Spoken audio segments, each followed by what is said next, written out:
From the battlefield to the recording booth, one local veteran is helping others heal in a way that goes far beyond words. In this Hannah's Heroes News 9, Tana Hayes introduces us to Derik, a man using his voice to give voice to those who've carried their stories in silence for far too long.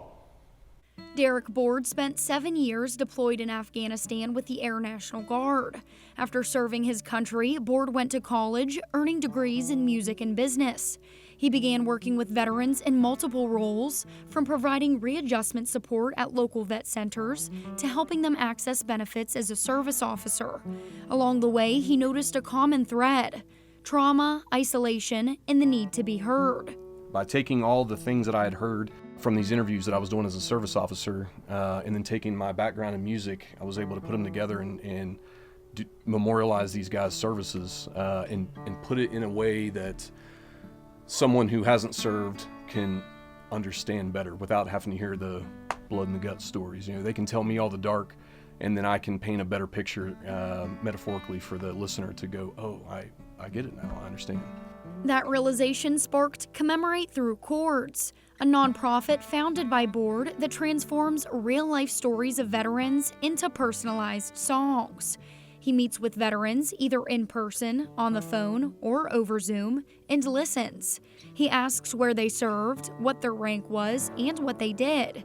Sometimes they co-write the song, other times they just vent and he writes. Generally, it's just a chat.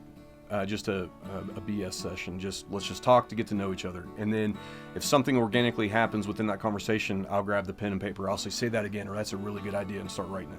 Each song takes shape from their memories, pain, humor, or loss, and becomes something they can share with their loved ones.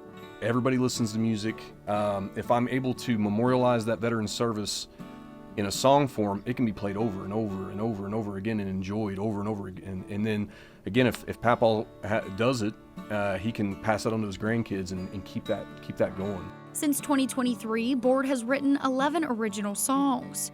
2 were personal tributes. One, written with a widow, is about her late husband, a veteran whose memory she wanted to preserve. Well, I think what he does is tremendous. Being, a veteran himself, he knows what these veterans go through. And just him wanting to do something for them. And, everybody having their own special song, that's unique. One of those veterans is Russ Slinker, a Vietnam vet, Purple Heart and Bronze Star recipient, who says putting his trauma into song gave him peace after decades of anger and silence. Putting it to words in a song, it gives me that peace that it's okay now. People understand. Maybe they understand more what I went through. And I wish I could go back 30 years ago and do this. It gives you cold chills and tears come to your eyes. It really does, because, hey, it's out there. Russ says that when his PTSD creeps in, music helps him cope. We playing ball outside, and my son would say, "Dad, what's wrong?" I said, "Chopper coming in." I could hear the choppers coming before they got to our area, because that sound just got louder. The music makes that go away. It gives me something to listen to besides those noises, those sounds, and it's relaxing. The song tells Russ's truth. 1971, and the war was almost done, but not for me. It's talking about the doctors talking to me, nurses talking to me, telling me I'm okay.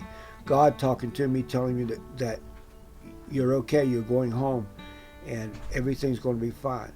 And that gave me such a peace, knowing that even then, but now putting it to words where people can hear the actual story about what it's really like getting shot. For it's about giving veterans a voice, a medium, and maybe a little relief. It allows that individual to take something that happened that they are still dealing with and give it to me for a brief amount of time and take that weight off of them and then turn it into something that they can enjoy. Says many of the songs so far are dark, but he believes healing starts when someone feels heard, and he hopes to expand his mission by partnering with local vet centers and using them as a resource. And for women who may be more comfortable opening up to another woman, Board's wife, a local singer, is ready to help. You see these guys and gals walking around, and they've got this whole chapter of their life doing things that most folks will never dream of or even think they see in movies, and they have no idea. And I think this is important because it takes that chunk of their life, however brief it was, and it allows people that have never served to kind of get a glimpse of what freedom is. Commemorate Through Chords is now an official nonprofit, and Board doesn't charge a dime. His work is driven by purpose, and for veterans like Russ and widows like Joanne, it's not just music. It's memory, it's healing, it's a legacy. That's why this week's hero is Derik Board. We'll have a link to his website on our website, WTOV9.com.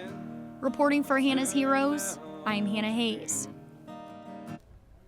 And if you have someone that you would like to nominate for Hannah's Heroes, you can do so by scanning the QR code on your screen or by visiting WTOV9.com. Hi, I'm Dylan Cleland. Thanks for watching. And here's another video to check out, and be sure to subscribe to our channel.